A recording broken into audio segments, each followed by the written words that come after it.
So here we are in the red Russian kale area, and I've got a lot of red Russian kale this year. It's done pretty well. You can see that these leaves are a little different than these leaves.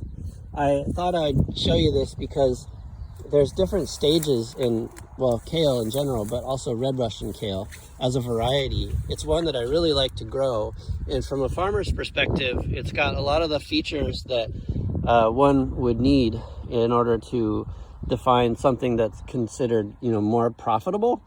It's got demand. People like kale. It's got multiple uses, so it's good for juicing. It's good for smoothies. It's good for eating raw. It's also good for cooking and soups and all kinds of uses. Restaurants use it. Retail, buyers use it individually. And secondly, it has a long lifespan in the ground. So it'll start around here. I grow it year round, but I generally do two main plantings of it, and one in about July that starts to be harvested in November, and then another one in the spring about February that starts to be harvested in April or May. And this one was planted in July or August, and then by seed, and then transplanted in September. We started harvesting it in November, and it still looks good. Right now is March 24th. But I thought I'd show you a couple different stages of its growth. You'll see this is just the ideal, I'd say, where it's got that kind of translucent, really beautiful or iridescent greenish blue color with a little bit of red in it. As it gets a little older and also the frost hits it, it starts to look a little bit redder, and it also gets a little bit tougher. But at the same time, actually, it gets sweeter. The frost helps to release some of the starch and turn it into sugar in the plant, and the reddish color is an indication of that it's had some frost on it. But it doesn't damage the plant. It just changes its color composition. So there's more anthocyanins, which are good for you. But so you can see that reddish color that is just an indication of that. There's another image of that. The third stage is once they start going to flower, and they make something that looks just like a broccoli floret. Really, it's in the same plant family, and really kind of a variation on a theme of broccoli are most of the plants in this family, actually. But you can eat this floret. I call it kale florets, and I put them in the farm stand, and people like them. I mean, they are delicious too. At this stage, the leaves are a little tougher. They're not as sweet. You really have to cook them more, but you can put them in your blender or do juices, things like that, as well as slice them and into long ribbons and stuff, and make raw stuff like that as well. But they're just not as tender. There's also, which all the way down here, there's kind of a baby kale, and that's just really, it's just smaller kale that was planted a little bit earlier. What I do in order to harvest this kale is I take the outer leaves. See how there's leaves on the bottom? These are the more aged leaves. I take those off. So you just pull it off. Throw that on the ground or put it in the compost or whatever. And then start taking the outer leaves off. And these I will harvest. See, I put some of those no good ones on the ground. Sometimes the ones on the very bottom look good, and they're probably fine for about a day, but then the next day they turn yellow, and that's just because they're getting older. But these ones that are just above those are really good, and so I harvest those. I try to clean the plant up whenever I harvest it, and that helps it to live longer when it's in the ground. Like I said, we've been harvesting these since November, and they're still really going strong, some of them. And that's about a bunch. Each one of my, you can see some aphids right there, but we'll take care of that. Probably just take that whole leaf out of there, even though most of it's good. Each one of my bunches that I put in the farm stand or sell to restaurants or grocery stores is about 1/2 of a pound. I don't measure it or weigh it in the field, but I know just by feel, over probably doing 10,000 or more bunches over the years, that about 1/2 a pound is, I know what 1/2 a pound feels like. and you will too if you do it 10,000 times. But anyhow, a bunch looks about like that, and you all know what a bunch of kale probably looks like just from being good kale consumers. And then once the harvesting has been done from the plant, usually about 3 or 4 good sized leaves is left on there, and the leaves are going to grow, and then in about 2 weeks this kale plant will look just like it did before, and we'll get another harvest, and it can go on like that for months. So kale is an amazing plant, and that's what you do with it. What you don't do generally is just take the entire plant and harvest it. You don't do that because it puts more strain on it. It has a harder time growing back. Although I will put in the caveat that I do that sometimes when I'm at the end of the harvesting stage for kale, and the kale all looks good. Like, it doesn't have a lot of aphids and bad leaves or anything like that. I will actually take the entire plant and just cut the whole thing down and take all the kale. Some larger farms do that regularly. They don't have a bunch of different harvests. They let the entire plant grow to maturity, get really full and big, and then just take the entire thing and maybe have one more harvest that grows back after that, and that's it. And then they come through and plant another crop. And so that's red Russian kale. We'll go over here to the Tuscan kale, and you'll see over here is where I just seeded yesterday. I'll get to that in a minute. But over here, this is my winter growing area, and it's not winter anymore, so I've let it go. But this is all going to be mowed down next week. But this is Tuscan kale, and some people call it dino kale or dinosaur kale. Other people call it lacinato kale. It's got a number of names, which is very confusing. But some of these are still good. I mean, they're all still edible and delicious. But as far as like retail sale goes, it gets harder as they get older. And so at this point, I'm just really harvesting leaves off of these kale. So you can see some of them even started to flower. And that doesn't necessarily affect the flavor of kale. Some might think it would, but it doesn't affect the flavor or the texture of the kale. It really just hastens the aging of the kale, and yeah, you can hear a frog over there. But the lacinato kale is less of a, I'd say, profitable kind of kale, because it requires a little bit more nitrogen. It requires more nutrients. It grows smaller. It doesn't grow as abundantly. It grows slower than red Russian kale. I'm just comparing it to red Russian kale generally. And so there's all those factors, but it is probably more popular. People like it more. It's more desirable. That is kind of a problem.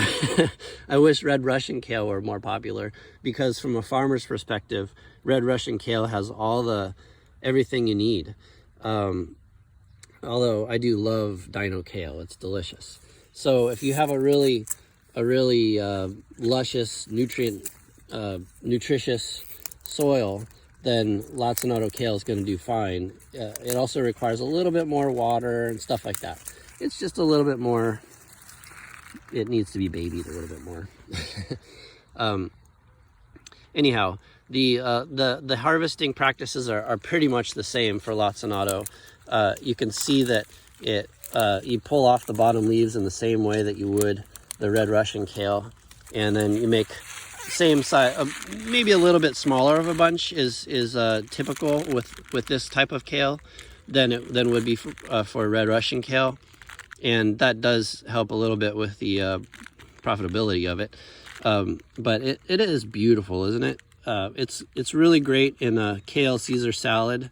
Here in Point Reyes at the Cowgirl Creamery, they are using it in the kale Caesar salads, and these kales are all going over there to the Cowgirl Creamery this week. This is our last harvest of this kale. Probably I might get one more harvest out of it, but you can tell that this whole area is kind of inundated with well, quote unquote weeds.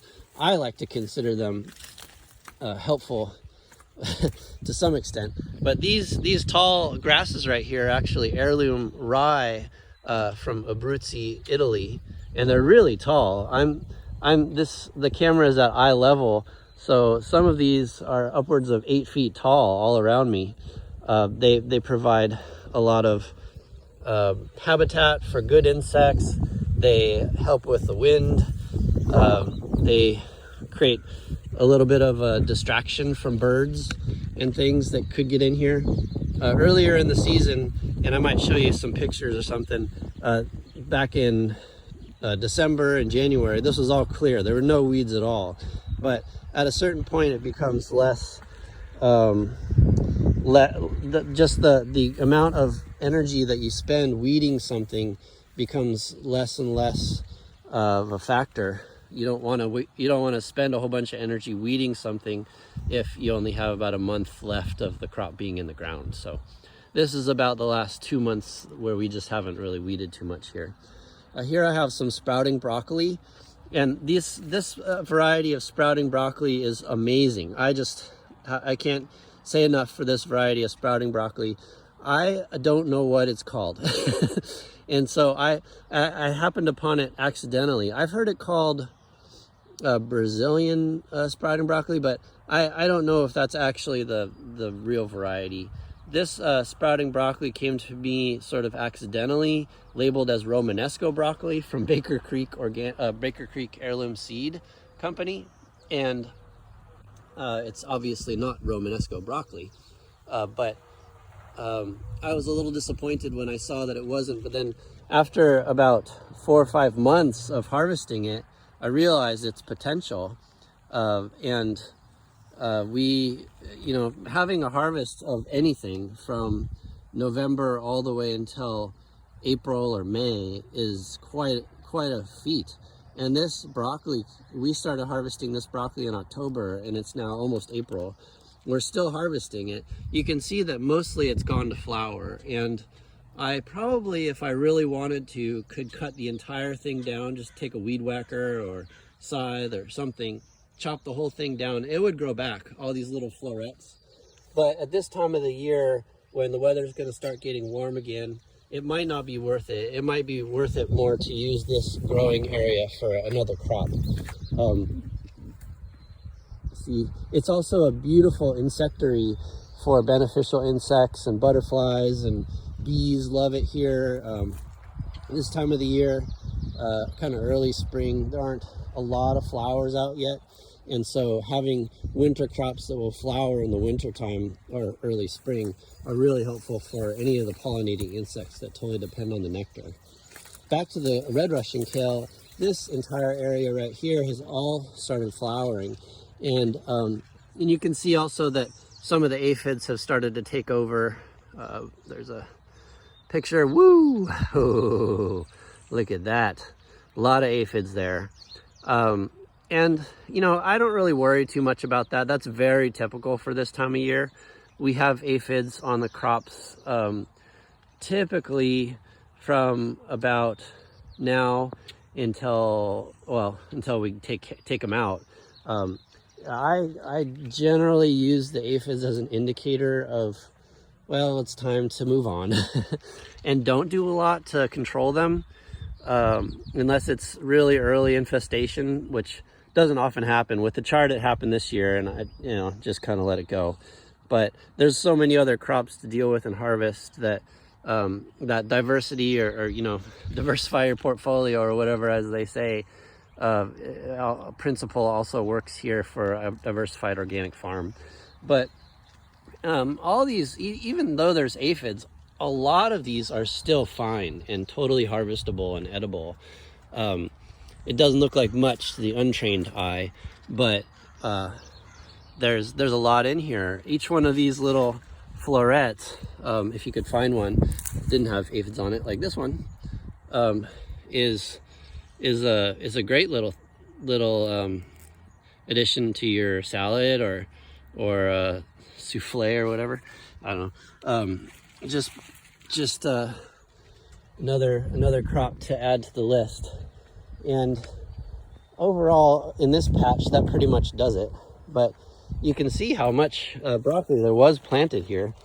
So we probably harvested about 500 pounds of broccoli off of this little patch, and then the other little patch down there, and then this little patch. But also, when it comes to seeds, I've saved my own seed off of this broccoli.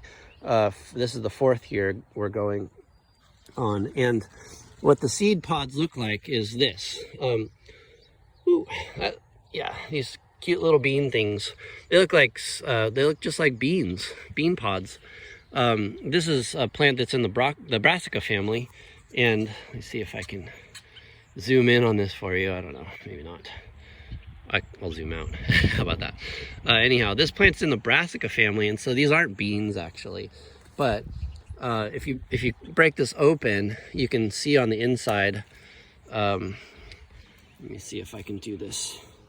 It takes a lot of agility. One of these days I'm going to get a GoPro for y'all, and then you'll be able to see what I'm talking about. But right now I'm just kind of low tech with this iPhone 11. Anyhow, on the inside, there we go. You can see that there's some immature seeds that have formed there. And those immature seeds they're not viable at this time, but probably in about 2 weeks or 3 weeks would be even better, assuming we have some warmer weather that helps to desiccate the plant, dry it out. We'll definitely have some seeds forming there that are viable, and it only really takes 1 or 2 plants to get enough seeds to do about an acre. So there's a lot of seeds in here. I mean, you look at this. Look at on this plant alone, 1 plant. Wow. One thing you have to be careful though when you're saving your seeds, I think we had talked about this in class already, is that you don't want a whole lot of cross-pollination. One of the things that I found last year was when I planted them, the previous year's seeds, was that we had some Chinese broccoli getting in there, and it must have come from a wild form of broccoli or something that had gotten in somewhere. But the Chinese broccoli pollen had mixed with my broccoli pollen, or the flower, and had created kind of a Chinese broccoli, my broccoli, sprouting broccoli hybrid, and that was not so good. But luckily we didn't have a lot of that. So let's go down here. I just want to show you something. It's kind of invisible right now. You can't really tell what I did, but I planted corn here yesterday, and just did it with a earthway seeder. I have some pictures that I'll post on there of the earthway seeder, but you can see a corn that didn't get buried. And this is called North Stein dent corn. I planted them in rows about 16 inches apart, 3 rows per bed, and every corn planted about 8 inches apart. And I did about 50 feet of them. So 1, 2, 3, 4, 5, 6, 7 beds. These are short beds. I find that the short beds are kind of nice for experiments, and in my opinion, corn for me is an experiment because I never really grew it out here anyway in Point Reyes. As you can see, it's a little bit of a cold day, and And every now and then we get a really kind of cold summer, and you want crops that are going to be reliable when you're depending on them. This bed and the 3 or 4 beds past it are all seeded with cilantro. And the reason why you want to do cilantro in the ground is because it does really much better if it's field seeded. It doesn't do so well if it's transplanted, I found. I've always had problems with it going to seed really quick. But if I field seed it or field sow it rather, then it does pretty well. My technique for field sowing when I'm going to do a kind of a, as you can see, there's 1, 2, 3, 4, 5, 6 rows in this bed. And this bed is 48 inches wide. So 6 rows, yeah, you can do the math. But what I do is I make a pass with my earthway seeder on one side of the row, and then I go in the middle, and then I go on the other side of the row, and then I go right in between those rows that I did, and then I even go on the outside of those rows if there's still space. And that way I can get a lot of rows in there that are all spaced equidistantly without having to have a big multi-seeder implement, which are quite expensive if you look into it, and also time consuming to hook up the implements. If you're not going to seed an entire acre of something, oftentimes it's not worth it.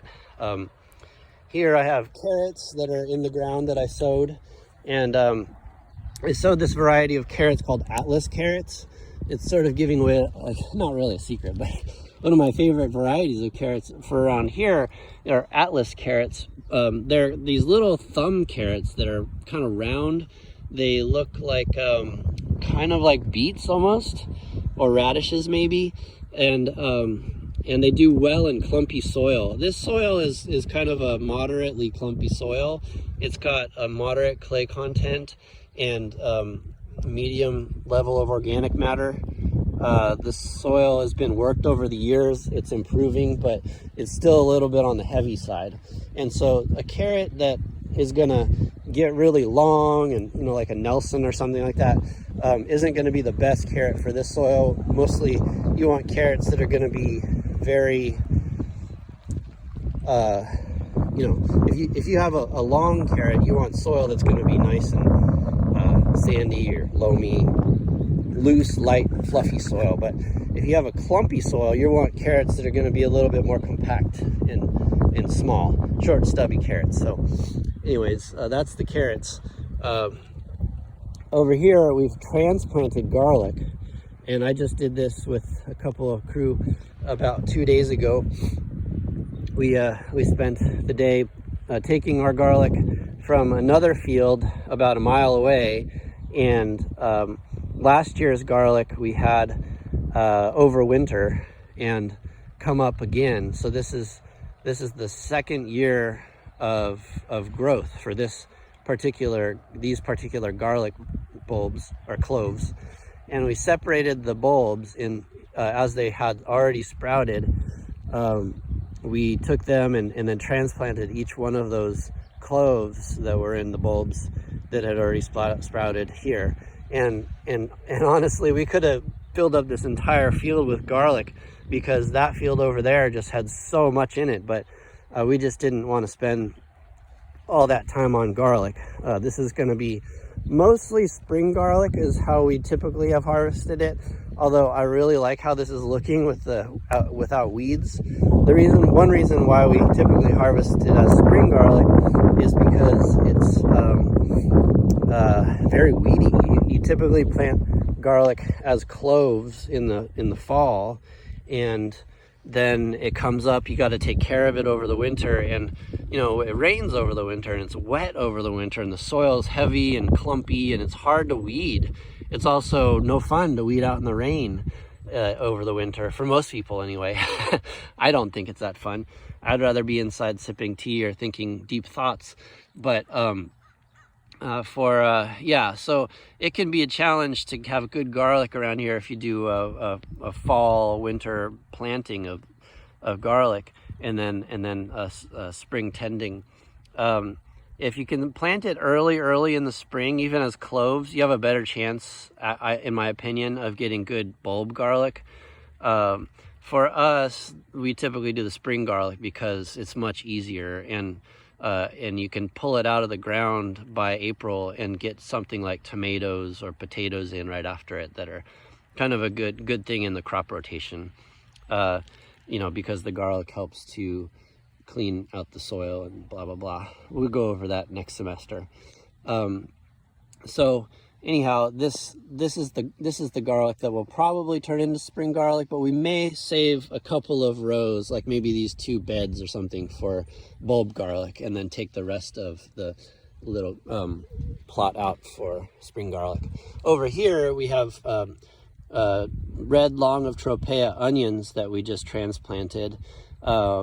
We will sometimes grow our own seeds early in the spring for onions if we get time, but generally if we do that, we have to plant them by seed in early January and have some, you know, augmented heat in the greenhouse and things like that to really get things going with the soil temperature. It can be a little difficult. So what I tend to do is purchase directly from another farm who has them. The farm that I purchased them from is down in Southern California, Arizona, or Texas, and so they have a much warmer climate. Their onions are generally ready by February or March to plant. So that's what I do. I have red long of Tropea because they're a beautiful variety. I love the color, and they're torpedo onion. They're heirloom. They're hard to find. Actually, the seed from Tropea, Italy, was gone 2 years ago. They ran out of seed. They're a very short supply because there weren't a lot of commercial growers growing it for seed, and so there was kind of a worldwide shortage on seed. So anyways, I like to keep these heirloom varieties going, and once it gets bigger, maybe I'll get you some pictures of that, a more mature one too. Over here I have Lancelot leeks, which are the kind of standard large leek that you see in the stores and stuff you eat. As a contrast, you can see how we've planted the onions. They're about 1 hand's width apart there. See that? And then in the rows, they're about a full hand's width apart, 4 rows. And once we irrigate these, there'll be a line of drip tape here, one here, and then one here, and then that'll take care of this whole area, and this whole area. Same thing with the garlic, but with the leeks, it's a little different. Let me go over to one that's really representative. You can see the soil is kind of rough here, but it doesn't matter because we're gonna be cultivating this quite a lot. With the leeks, it's about twice 2 hands distances, and the reason why is because with leeks you want to hill them up, and hilling is basically taking this. Once the leeks are taller, you take the soil and you push it up against the side of the plant, and that will what's called blanch it. Blanching is kind of a process where the soil prevents light from accessing or touching the bottom portion of the leeks, and so it keeps it a white kind of cream color. It doesn't turn green because that's not allowed to photosynthesize. So the leeks get hilled about 2, maybe even 3 times if you're lucky, if you get a nice long leek season. So that's basically how you grow leeks. Here, this whole area is all seeded with different crops. Luckily, we've had a nice spring so far and have been able to take advantage of some of the rain, nice gentle rains. But you can see these little guys coming up. These are all lettuce mix, and it's kind of hard to see in the row there, but maybe you can see these little tiny plants coming up, and as you go down the row, you can see we have planted 3 rows of lettuce mix per bed. So they're all spaced about a foot apart. And then there's several beds of lettuce mix. These are all going to get irrigated kind of in the same way. So we'll have one line of irrigation right here. So you can see there's a row of lettuce mix, there's a row of lettuce mix, and there's a row of lettuce mix. So there'll be two sets of irrigation per row, and that way the drip irrigation will go out to either side. You want about an 8-inch bubble basically around the drip tape. This is all lettuce mix. And then get over into the beets. Looks like the beets are also coming up. See if we can see some. Oh yeah, there they are. Look at that. That's exciting. I planted these about a week ago, so it's 7 days of sitting in the soil. There's a lot of beets coming up. And this variety of beets called Chioggia. And Chioggia is an Italian variety. And it's got the beautiful coloration on the inside, stripes and stuff. Coming around over here, this is all seeded with onions still. I think I have enough onions, but what we do is we plant these sets. They're called sets. So a different type of different way of planting onions. The nice thing about onion sets are tiny bulbs of onions. You see that in there? It's just starting to emerge, that one. The nice thing about the sets is that they're kind of shelf stable for a little while. You can save them over the winter, and then in the spring they start to emerge. Here's another one, and it's a little hard to appreciate, I know. This whole area, all these rows are seeded with the sets, but these red onions are really nice. Over here we've got spinach. I sowed spinach at the same time I sowed all the other crops, but little guys, tiny little spinaches, and they're all going to come up. They've all sprouted a couple days ago. We had one rain storm about 10 days ago that lasted for 3 days, on and off rain showers, and we got about 1.4 inches of rain. Today's storm is probably only going to give us about a 1/4 inch of rain, but it's nice to sort of top it off a little bit, because before that storm we had 10 days ago, it wasn't really much. It was quite dry, so yeah, you can appreciate how moist the soil is now. Here we've planted beans, and these are bush beans. Bush beans are different than pole beans. Bush beans are what are called determinate, and pole beans are called indeterminate. And I would say, I believe, anyways, that all bush beans are hybrids. They've been hybridized to become bush bean or determinate. And similar with tomatoes, I'm going to cover these because they're sprouting. You don't want the birds to get them, so I always go through, cover them up a little bit, soil around these. But similar with tomatoes, they have determinate and indeterminate, meaning the determinate, they'll stop growing at the growing tip, and the indeterminate, they'll continue growing like a vine kind of habit. And then over here we have some snow peas. I don't know if I'll be able to find any that are poking out, because I've been doing a pretty good job of covering them, but they're being a little bit on the slow side in terms of germination, but they are germinating in here. If I dig one up for you, let me see if I could find one. Shouldn't be too hard. There we go. Just saw it. Oh, these are beans. Okay, well, hard to tell, but 2 beans. I'm gonna put them back to sleep.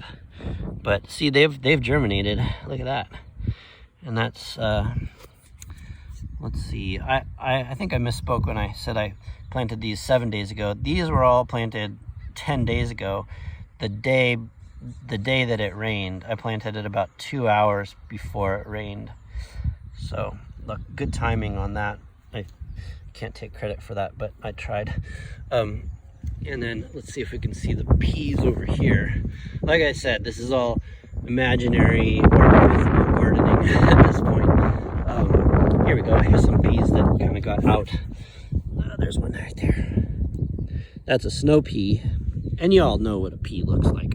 I just figured you could see them growing. In about 1 week, this is all going to be germinated and popping. You know, I'll kind of keep you apprised of what they look like over the weeks as the weeks go on, so you can see the differences all the way until we harvest, hopefully towards the end of the semester, which will be exciting. And then in this next field over here, I have not seeded it yet. I'm trying to remember we talked in class about succession? Trying to do successional seedings so that we have a continual supply of crops. So I'm also successively preparing my soil. So that was this whole area right here, including that area up there, is my first planting area. This is my second planting area, and then I have a third over at the cypress plot, which I'll take you in a second. So why don't we go over there right now, and I'll show you the cypress plot. Okay.